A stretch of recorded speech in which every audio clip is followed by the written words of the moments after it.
La mensaje llegó a las 3:47 de la mañana. No fue enviada en ese momento. Fue programada para llegar en ese momento, 72 horas después de que Sofía Bermúdez desapareciera de la faz de la tierra. El servidor la había guardado con la paciencia de una máquina que no entiende lo que transporta. Y a las 3:47 del jueves cumplió su función. El teléfono de Valentina Cruz, amiga de Sofía desde el colegio, Cali, barrio Siloé, vibró una vez en la oscuridad de su cuarto. Valentina lo vio en la mañana. Leyó las primeras líneas. Llamó a su hermana. Su hermana llamó a la policía. La mensaje tenía 3 páginas y comenzaba así: si estás leyendo esto, ya estoy muerta o en peligro. Todo lo que voy a contarte fue idea mía, pero ellos cambiaron las reglas. Para entender qué pasó hay que retroceder 6 semanas. Hay que ir a un bar del poblado en Medellín, un viernes por la noche, y hay que encontrar a Sofía Bermúdez sentada en la barra con un vestido rojo y la certeza tranquila de alguien que sabe exactamente el efecto que produce cuando entra a un lugar. Sofía tenía 22 años y había crecido en un barrio de Cali donde la ambición no era un defecto de carácter, sino una necesidad de supervivencia. Era la segunda de 4 hijos de una mujer que lavaba ropa ajena y de un padre que había dejado de aparecer cuando Sofía tenía 9 años. Había terminado el colegio con notas que le abrían puertas que su situación económica cerraba antes de que pudiera cruzarlas. Era inteligente, de esa inteligencia rápida, práctica, que no necesita validación académica porque se ejercita todos los días en la calle. Y había llegado a Medellín con una idea. Clarence Whitmore tenía 70 años y el aspecto de un hombre que ha pasado toda su vida tomando decisiones y raramente se ha arrepentido de ellas. Había construido una cadena de 42 estaciones de servicio en Texas a lo largo de 3 décadas. La había vendido en 2019 por $8 millones y había llegado a Colombia con la misma lógica con que había tomado todas sus decisiones de negocios. Analizó el mercado, evaluó el riesgo y concluyó que lo que quería conseguir aquí salía más barato que en cualquier otro lugar. Lo que quería conseguir era simple: compañía, calidez, la sensación de que los años que le quedaban se parecían a algo que valía la pena vivir. Llevaba 4 años en Medellín cuando conoció a Sofía, y en esos 4 años había aprendido suficiente sobre cómo funcionaban ciertas cosas en esta ciudad como para no hacerse ilusiones sobre la naturaleza de lo que iba a tener con ella. Lo sabía. Eso hay que dejarlo claro desde el principio. Clarence Whitmore no era un hombre que se engañaba. El problema era que creía que saber era suficiente protección. No lo era. Esta historia llegó a mí desde varios ángulos al mismo tiempo y en varios idiomas. Parte desde Medellín, parte desde Cali, parte desde Houston, donde vive la hija de Clarence, y sé que este tipo de casos genera conversación más allá de Colombia. Si estás escuchando esto ahora mismo, haceme un favor. Escribí en los comentarios la ciudad y el país desde donde lo ves. Solo eso. Cada vez que lo hago me sorprende la geografía de estas historias. Llegan a lugares que ninguno de los dos, ni Sofía ni Clarence, hubiera imaginado nunca. Bien, seguimos. La noche en que se conocieron, Clarence llevaba 2 horas en ese bar cuando Sofía se sentó 2 taburetes más allá. No fue un accidente. Sofía había estado en ese bar 3 noches anteriores. Había visto a Clarence. Había hecho la investigación básica que cualquier persona con su tipo de inteligencia hace antes de moverse. ¿Quién era? ¿De dónde venía? ¿Qué hacía en Medellín? ¿Cuánto tiempo llevaba?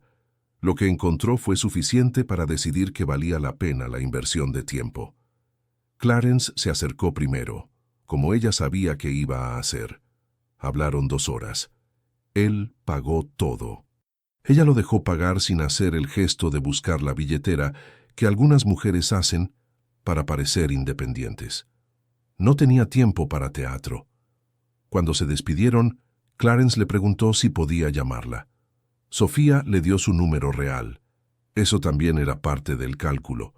Lo que Clarence no supo esa noche, lo que no supo durante las semanas siguientes, era que Sofía había llegado a Medellín con un plan concreto que tenía nombre, tenía fases y tenía dos personas más involucradas. Jason Palacios, 26 años, primo de Sofía por parte del padre.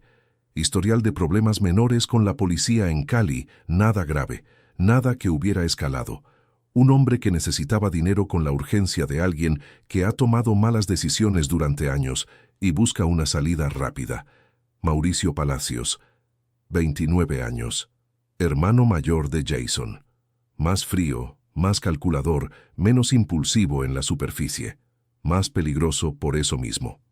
Sofía los había reclutado con una propuesta que, en su versión original, era casi elegante en su simplicidad. Ella iba a construir una relación con un hombre mayor con dinero. Lo iba a hacer con paciencia, con cuidado, con el tiempo suficiente para que él confiara en ella. Y después, en el momento correcto, ella iba a desaparecer. Jason y Mauricio iban a contactar a la familia del hombre en Estados Unidos. Iban a pedir $400,000. El hombre iba a pagar porque la quería y porque tenía los medios, y los tres iban a dividir y desaparecer. Sofía iba a reaparecer días después con una historia de trauma y miedo que explicaba todo. Limpio, sin violencia, sin rastros que no pudieran explicarse. Eso era el plan original. Lo que Sofía no sabía era que Jason y Mauricio habían tenido, desde el principio, una conversación sobre ese plan que ella nunca había escuchado. Una conversación en la que habían llegado a la conclusión de que 400,000 divididos en 3 era demasiado poco para el riesgo que estaban asumiendo, y que había una forma de conseguir mucho más. Clarence y Sofía estuvieron juntos 5 semanas antes de que todo se derrumbara. 5 semanas en que Clarence, con la experiencia de un hombre que ha negociado contratos millonarios y ha leído personas durante décadas, fue viendo exactamente lo que quería ver, porque había decidido de antemano que eso era lo que iba a ver. Había momentos en que algo no cerraba. Una pregunta demasiado precisa sobre sus cuentas en Texas. Una tarde en que ella desapareció 4 horas sin explicación convincente. Una noche en que él escuchó, sin querer, el fragmento de una llamada en español rápido que ella cortó cuando lo vio. Clarence lo anotaba mentalmente, lo procesaba, y llegaba siempre a la misma conclusión, que podía manejarlo, que sabía con quién estaba tratando y que ese conocimiento era suficiente ventaja. 40 años de negocios le habían enseñado que quien tiene información tiene poder. Lo que esos 40 años no le habían enseñado era que hay situaciones en las que la información llega demasiado tarde para ser útil. El lunes en que Sofía desapareció, Clarence la había llamado 4 veces sin respuesta. El martes llamó a Dana, su hija en Houston, y le dijo que su novia colombiana no aparecía desde el día anterior. Dana le preguntó si había ido a la policía. Clarence dijo que iba a esperar un poco más. El miércoles por la tarde, Dana recibió una llamada de un número colombiano que no reconocía. Una voz de hombre, acento del Pacífico colombiano, que dijo que tenía a Sofía, que si querían verla bien necesitaban $1,200,000, que tenían 72 horas, y que al final, antes de colgar, agregó una frase que Dana grabó sin que él lo supiera y que la policía analizó durante días buscando qué significaba exactamente. Sofía dice que usted sabe que esto es real. Dana me dijo que cuando escuchó esa frase, lo primero que pensó no fue en el dinero, fue en el tono, en que la voz no sonaba nerviosa. Sonaba como alguien que ya había hecho esto antes o que estaba completamente convencido de que iba a salir bien. Y lo segundo que pensó, algo que no le dijo a nadie hasta semanas después cuando ya sabíamos todo, fue que la frase no sonaba como si Sofía estuviera diciéndola bajo coacción. Sonaba como si fuera una instrucción que ella había dado de antemano. Clarence Whitmore no era el tipo de hombre que se enamora, era el tipo de hombre que evalúa, decide y ejecuta. Lo había hecho con cada estación de servicio que había comprado, con cada socio que había elegido, con cada decisión que había definido su vida. El sentimiento no era el motor, el análisis era el motor. Y el sentimiento, si aparecía, Era una consecuencia que él administraba con la misma frialdad con que administraba cualquier otra variable. Con Sofía había hecho exactamente eso. La había evaluado. Había concluido que era inteligente, que tenía agenda propia, que el afecto que mostraba tenía capas que no eran todas genuinas, y había decidido que podía vivir con eso. Que a sus 70 años, con 8 millones en cuentas y 0 razones para volver a Texas, un acuerdo implícito con una mujer joven era infinitamente preferible a la alternativa. La alternativa era el silencio de un apartamento caro en un país que todavía no terminaba de entender. Lo que Clarence no había calculado con precisión era la velocidad. Sofía se había instalado en su vida con una eficiencia que en retrospectiva resulta casi admirable. En 3 semanas ya conocía sus rutinas, sus médicos, sus bancos, los nombres de sus hijos, los detalles de la venta de las estaciones que él mencionaba con el orgullo discreto de alguien que ha construido algo real. Sofía escuchaba todo, preguntaba poco, recordaba todo lo que escuchaba. Una noche, mientras cenaban en un restaurante del poblado, Clarence le preguntó directamente por qué estaba con él. Sofía lo miró un momento antes de responder. «Porque usted no me pide que sea algo que no soy», dijo. «La mayoría de los hombres de mi edad quieren que yo sea su proyecto. Usted simplemente quiere compañía. Eso es más honesto que el 90% de las relaciones que conozco». Clarence la miró. Asintió. Era una respuesta perfecta, y era, en sus partes esenciales, completamente verdadera. Eso también es importante entenderlo.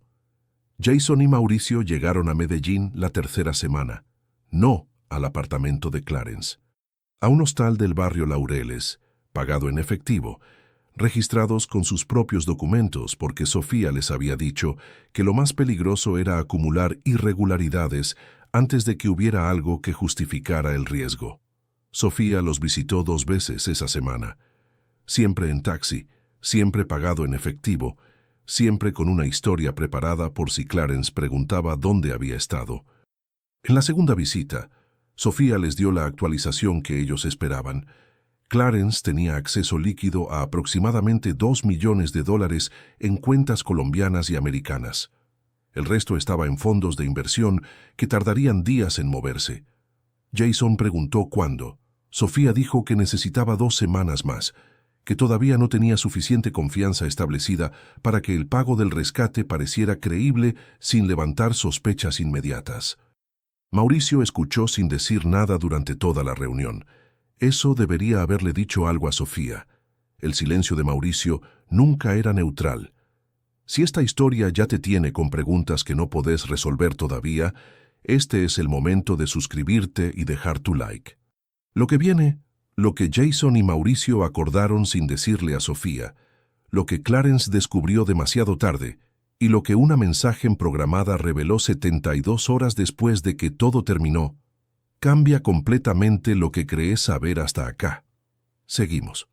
La conversación que Sofía nunca escuchó ocurrió en el hostal de Laureles la noche después de esa segunda reunión. Jason y Mauricio hablaron durante 2 horas. Lo que acordaron no era una modificación del plan. Era un plan completamente distinto que usaba el de Sofía como fachada. El razonamiento de Mauricio era simple, según lo que Jason declaró después a la fiscalía. 400.000 divididos en 3 eran 133.000 cada uno. Una cifra que sonaba grande hasta que la comparabas con lo que había disponible. Clarence tenía 2 millones líquidos. El rescate que Sofía había calculado era el 20% de eso. ¿Por qué 20?, había dicho Mauricio. Si tenemos al hombre, tenemos acceso al 100. Jason había preguntado qué pasaba con Sofía. Mauricio había respondido con una pregunta. ¿Sofía sabe lo que estamos planeando ahora? Jason había dicho que no. Entonces Sofía no es un problema todavía, había dicho Mauricio. Sofía envió la mensaje programada el martes por la noche, no porque supiera exactamente lo que Jason y Mauricio planeaban, sino porque llevaba 3 días sintiendo algo que no podía nombrar con precisión, una incomodidad en la forma en que Mauricio la miraba, Una pregunta de Jason sobre los horarios de Clarence que excedía lo que el plan original requería. Una llamada que Mauricio había hecho saliendo al baño del hostal y que había durado más de lo normal. Sofía había aprendido desde niña a confiar en esa incomodidad. Así que esa noche, sola en su apartamento, escribió 3 páginas en el bloc de notas de su teléfono. Nombró a Jason y Mauricio, describió el plan original, dio la dirección del hostal, dio el número que iban a usar para el rescate y añadió una frase al final que el fiscal leyó en la audiencia con una lentitud que hacía que cada palabra tuviera el peso que merecía. Si algo me pasa, no fue un accidente. Ellos cambiaron las reglas sin decirme. Yo solo quería el dinero. Ellos querían otra cosa. Programó la entrega para 72 horas después. Después llamó a Clarence y le dijo que iba a pasar esa noche con él. Clarence dijo que la esperaba. Esa fue la última noche que los dos pasaron juntos, sin que ninguno de los dos supiera todavía que el plan había dejado de pertenecerle a Sofía. El lunes a las 9:17 de la mañana, Sofía mandó un mensaje a Clarence que decía que iba al médico y que lo llamaba al mediodía. No lo llamó al mediodía. No lo llamó nunca más. Clarence esperó hasta las 3 de la tarde antes de llamarla. Teléfono apagado. Llamó a las 5. Igual. A las 8 de la noche llamó a Dana en Houston y le dijo que Sofía no aparecía. Dana le preguntó si había ido a la policía. Clarence dijo que iba a esperar. Lo que Clarence no le dijo a Dana, lo que no le dijo a nadie, era que en ese momento ya tenía una hipótesis sobre lo que estaba pasando. Y que esa hipótesis, formada en 40 años de leer personas y situaciones, le decía que Sofía estaba detrás de su propia desaparición. Lo que esa hipótesis no contemplaba era que Sofía había perdido el control de lo que había puesto en marcha, y que en algún lugar de Medellín, en una casa que Clarence todavía no sabía que existía, su nombre estaba siendo discutido por 2 hombres que habían decidido que el plan original era demasiado pequeño para el riesgo que estaban corriendo. Clarence recibió la llamada del rescate el miércoles por la tarde. No se derrumbó, no gritó. Escuchó los 2 minutos completos con el teléfono presionado contra la oreja y una libreta abierta frente a él, donde fue anotando cada detalle con la letra apretada de alguien que procesa las crisis convirtiéndolas en información. $1.200.000, 72 horas, un número de contacto colombiano. Y la frase final, que Dana había grabado sin que el hombre lo supiera. Cuando colgó, Clarence estuvo en silencio 2 minutos. Después llamó a Dana y le dijo que había recibido la llamada. Dana le preguntó si había llamado a la policía. Clarence dijo que sí. Era mentira. Dijo que iba a manejar esto. Dana conocía a su padre. Sabía lo que significaba esa frase. Significaba que Clarence ya tenía un plan. El plan de Clarence era el de un hombre de negocios, no el de una víctima. Había decidido en esos 2 minutos de silencio después de colgar que Sofía estaba detrás de su propia desaparición. La frase del hombre, «Sofía dice que usted sabe que esto es real», sonaba como una instrucción que ella había dado, como alguien que conocía a Clarence lo suficiente para saber qué botón presionar. Su plan era simple: ir al encuentro, negociar hacia abajo, pagar una fracción, recuperar a Sofía, y después tener una conversación muy directa sobre lo que acababa de ocurrir y las consecuencias que iba a tener. No era el plan de alguien que teme por su vida. Era el plan de alguien que cree que todavía está negociando un contrato. Eso fue su error fatal. Jason había llamado con un teléfono prepago desde una cabina en el sur de Medellín. La casa donde tenían a Sofía estaba en las afueras, en un municipio a 40 minutos del centro, que Mauricio había conseguido a través de un contacto que ninguno de los dos mencionó en sus declaraciones iniciales. Lo que Sofía encontró cuando llegó a esa casa, porque había llegado voluntariamente, en un taxi siguiendo las instrucciones de Jason que le había dicho que era el momento, no era lo que ella esperaba. Esperaba una operación controlada, 2 o 3 días, una actuación. Encontró a Mauricio con un tercer hombre que ella no había visto nunca. Un hombre de unos 40 años, cara sin expresión, que la miró cuando entró con la indiferencia de alguien que evalúa un problema logístico. Sofía le preguntó a Jason quién era. Jason no respondió. Mauricio dijo que era alguien que los iba a ayudar a resolver algunas complicaciones. Sofía entendió en ese momento que las complicaciones que Mauricio quería resolver incluían a ella. Fue esa noche cuando escribió las 3 páginas. Esperó a que los 3 hombres estuvieran en la parte de afuera de la casa. Sacó el teléfono que había escondido en el forro del bolso. Jason le había quitado el teléfono principal al llegar, pero no había revisado el bolso completo. Escribió rápido, programó el envío, guardó el teléfono. Todo en menos de 12 minutos. Lo que Sofía no podía saber en ese momento era que la mensaje iba a llegar 72 horas después. Y que 72 horas era exactamente el tiempo que no tenía. Clarence llegó a la dirección que le habían dado el jueves por la mañana. Había ido solo, sin avisar a Dana, sin llamar a la policía, con una carpeta que contenía documentos de transferencia por $400,000, la mitad de lo pedido, su oferta de negociación inicial. La casa era una construcción de un piso en una calle sin pavimentar, con un patio delantero de tierra seca y una puerta metálica que Jason abrió desde adentro cuando Clarence tocó. Clarence entró. Lo que encontró adentro no era la negociación que había planeado. Era Sofía sentada en una silla, con las manos atadas con cinta, mirándolo con una expresión que él no supo leer en ese momento, pero que yo entendí cuando Dana me describió lo que el forense había reconstruido después. No era miedo lo que Sofía tenía en la cara. Era algo más complicado. Era la expresión de alguien que ve llegar exactamente lo que temía que iba a llegar y no tiene forma de detenerlo. Lo que ocurrió en los siguientes minutos dentro de esa casa no está completamente documentado porque el único testigo que habló fue Jason. Y Jason tenía razones para omitir partes. Lo que sí está documentado es el resultado.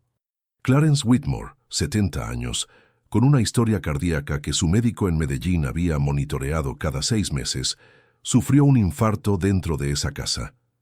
El forense estableció que el infarto había sido precipitado por estrés agudo extremo, que el corazón de Clarence había llegado a ese cuarto con décadas de trabajo acumulado y que lo que encontró adentro fue suficiente para llevarlo al límite que el médico siempre había dicho que existía. Clarence murió sin que nadie llamara a una ambulancia. Jason me dijo después en una entrevista que el fiscal me permitió presenciar, que cuando Clarence cayó, lo primero que hizo Mauricio fue revisar la carpeta que él había traído. Vio los documentos de transferencia y llamó al tercer hombre. Sofía fue encontrada 3 días después en una quebrada a 20 kilómetros de la casa. No voy a dar más detalles que esos, porque el expediente forense es específico y hay partes que no necesitan ser dichas en voz alta para que la historia sea completa. Lo que sí necesito que entiendas es esto. Sofía había construido el plan, había elegido a los cómplices, había calculado los riesgos con la inteligencia práctica de alguien que había aprendido a sobrevivir en lugares donde la inteligencia práctica es lo único que funciona. Y había fallado en calcular una sola variable, que Mauricio era más frío que ella, y que en una situación donde los dos necesitaban desaparecer para que el plan funcionara, ella era la más fácil de hacer desaparecer. La mensaje programada seguía en el servidor, esperando su momento. Faltaban 31 horas para las 3:47 de la mañana. Valentina Cruz leyó la mensaje a las 7:20 de la mañana. La leyó 2 veces. La reenvió a la hermana de Sofía. La hermana llamó a la policía a las 8:03.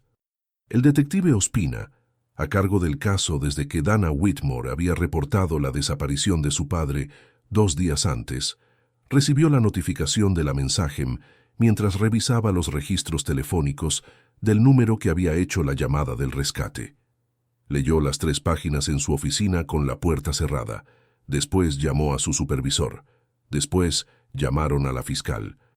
El caso, que hasta ese momento era una investigación de secuestro extorsivo con 2 víctimas desaparecidas, se convirtió en otra cosa en menos de 1 hora. La mensaje de Sofía era, al mismo tiempo, una confesión y una acusación. Confesaba el plan original. Describía el esquema con una precisión que la fiscal Montoya me dijo que raramente veía en declaraciones voluntarias. Fechas, montos, la lógica de cada decisión. Sofía escribía como alguien que quería que la entendieran, no solo que la creyeran, y acusaba a Jason y Mauricio con nombre, apellido, dirección del hostal en Laureles y el número prepago usado para el rescate. El problema inicial era uno que el sistema judicial conoce bien. Una mensaje enviada por la propia víctima que se autoincrimina no es automáticamente confiable. Podía ser fabricada. Podía ser una maniobra para desviar la investigación. El detective Ospina lo planteó directamente. La fiscal Montoya le dijo que verificaran el timestamp del servidor antes de sacar conclusiones. El timestamp fue verificado esa misma tarde. La mensaje había sido programada 71 horas antes de su entrega, el martes por la noche, cuando Sofía todavía estaba con vida y en comunicación activa con Jason, según los registros telefónicos. No había forma de que hubiera sido fabricada después de su muerte. Era real. El hostal en Laureles fue allanado esa noche. Jason y Mauricio ya no estaban. Pero habían dejado lo que dejan siempre los que salen con prisa. Rastros pequeños que individualmente no significan nada y en conjunto lo dicen todo. Un recibo de comida con fecha, una tarjeta de prepago usada y en el baño, en el borde del lavamanos, un fragmento de cinta adhesiva del mismo tipo que el forense había encontrado en las muñecas de Sofía. El red herring del caso había durado exactamente 4 días. Desde que Dana reportó la desaparición de Clarence, la investigación había construido en paralelo una hipótesis alternativa, que Sofía era la única arquitecta del secuestro, que Clarence había ido voluntariamente al encuentro como parte de un acuerdo previo entre los dos y que la muerte de él había sido un accidente dentro de un esquema que en realidad era un golpe financiero coordinado por ambos. La hipótesis tenía lógica. Tenía la relación de poder invertida que hacía sentido en la superficie, y tenía el antecedente de que Clarence sabía que algo estaba calculado en Sofía y había elegido ignorarlo. Lo que la destruyó fue el teléfono de Mauricio. Mauricio fue detenido en el puesto fronterizo de Ipiales, en la vía hacia Ecuador, 48 horas después del allanamiento del hostal. Llevaba una mochila, $16,000 en efectivo, y un teléfono que había intentado resetear antes de cruzar la frontera. El reseteo había sido parcial. El equipo forense digital recuperó fragmentos de conversaciones que el sistema había marcado como eliminadas, pero que permanecían en sectores del almacenamiento que el reseteo manual no alcanza. Entre esos fragmentos había un mensaje de Sofía enviado la madrugada del segundo día en la casa. Sé lo que están planeando. Si me pasa algo, ya saben lo que activé. Mauricio le había respondido con una palabra. Una sola palabra que el fiscal leyó en la audiencia preliminar y que hizo que el abogado de Mauricio pidiera un receso antes de que terminara la frase. La palabra era tarde. Jason fue localizado en Cali 5 días después, en la casa de una tía que declaró no saber nada de lo que había ocurrido. A diferencia de Mauricio, Jason habló durante 2 días, en sesiones de interrogatorio que la fiscal Montoya describió como las más detalladas que había conducido en 12 años. Jason declaró el plan original, la conversación entre él y Mauricio en el hostal, la llegada del tercer hombre, identificado posteriormente como Oscar Guerrero, con antecedentes por homicidio en Bucaramanga, y la secuencia de lo que había ocurrido después de que Clarence cayó. Lo que Jason no pudo darle a la fiscal era una razón que tuviera sentido humano para lo que había pasado. Ella le preguntó en qué momento había entendido que el plan había cruzado una línea que no podía deshacerse. Jason pensó durante un tiempo largo. Cuando Mauricio llamó a Oscar, dijo, en ese momento ya sabía que no había vuelta atrás, pero no dije nada. La fiscal le preguntó por qué no dijo nada. Jason no respondió. Algunas preguntas no tienen respuesta que valga la pena escuchar. Lo que la investigación no pudo reconstruir con precisión fue el último día de Sofía. Jason dijo que no estuvo presente. Mauricio no habló. Óscar Guerrero, detenido 2 semanas después en Medellín, ejerció su derecho al silencio desde el primer momento y nunca lo abandonó. Lo que sí quedó documentado fue esto. Sofía había enviado el mensaje de advertencia a Mauricio. Mauricio había respondido con una palabra, y en algún momento entre ese mensaje y las 3:47 de la mañana del jueves, el momento en que la mensaje programada llegó al teléfono de Valentina, Sofía había dejado de estar en condiciones de enviar nada más. El plan que ella había diseñado con la inteligencia de alguien que no tenía otro capital que su propia astucia, había funcionado exactamente para lo que ella lo había diseñado, solo que no había funcionado a tiempo. Y la diferencia entre a tiempo y tarde, en este caso, era todo. Jason fue condenado a 24 años, Mauricio a 28. La diferencia reflejaba lo que la fiscal Montoya había argumentado con precisión durante el juicio, que Mauricio había sido el arquitecto del desvío, el que había llamado a Óscar, el que había respondido tarde al mensaje de Sofía cuando todavía había tiempo de elegir diferente. Óscar Guerrero fue condenado a 32 años por homicidio agravado. Ninguno de los 3 apeló con argumentos que el tribunal considerara suficientes. Dana Whitmore viajó a Medellín para el cierre del proceso. Me concedió una entrevista breve, en el lobby de su hotel, con la disposición de alguien que ha procesado el duelo suficiente como para hablar, pero no suficiente como para hacerlo sin que le cueste. Le pregunté cómo recordaba a su padre. Como alguien que siempre creyó que podía leer una situación mejor que los demás, dijo, y que casi siempre tenía razón. Pausa. Casi siempre. Le pregunté si le guardaba algo a Sofía. Dana tardó. Mi papá sabía que ella no lo amaba, dijo finalmente. Lo que no sabía era hasta dónde llegaba lo que ella sí sentía, que no era amor, pero tampoco era nada. No le pedí que explicara eso. Entendí lo que quería decir. La familia de Sofía recibió su cuerpo en Cali en silencio. Su madre no habló con la prensa. Su hermana me dio una sola frase cuando la contacté, que me pidió que usara textualmente si alguna vez contaba esta historia. Sofía siempre dijo que iba a salir de aquí de una forma u otra. Salió. No era la forma que ella quería. Eso es todo lo que su familia tiene para decir, y creo que es suficiente.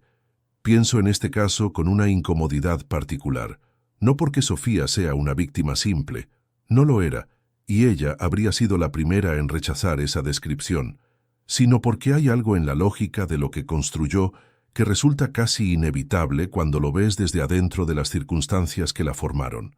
Sofía había crecido en un lugar donde la inteligencia sin recursos es una promesa que el sistema no cumple.